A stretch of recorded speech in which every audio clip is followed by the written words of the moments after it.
ეგრეთ წოდებული კრიმინალური ავტორიტეტის ზვია ჯინჭარაძე მეტსახელად ჯუმათა ოზურგეთში საკუთარ მანქანაში ააფეთქეს. მისი ჯანმრთელობის მდგომარეობა მძიმეა. გურის მოამბე წერს, რომ ავტომობილი მაშინ აფეთქდა, როცა ქელეხიდან გამოსული ჯინჭარაძე მასში ჩაჯდა. ასაფეთქებელი ნივთიერება სავარაუდოდ დისტანციურ მართვაზე იყო. მოხდარზე გამოძიება განზრახ მკვლელობის მუხლით დაიწყო.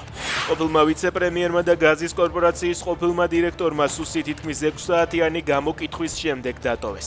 დავითაშვილის თქმით, კითხვები საქართველოს გავლით ევროპის გაზით მომარაგების საკითხს ეხებოდა.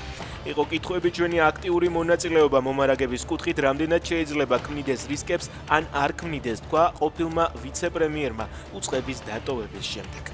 სოხუმის სახელმწიფო უნივერსიტეტის მოქმედმა რექტორმა ოცნებას 2021 წელს 10,000 ლარი შესწირა. აუდიტის სამსახურის ვებგვერდზე არსებული ინფორმაცია თეა ჯუღელმა სტუდენტებს თავად დაუდასტურა.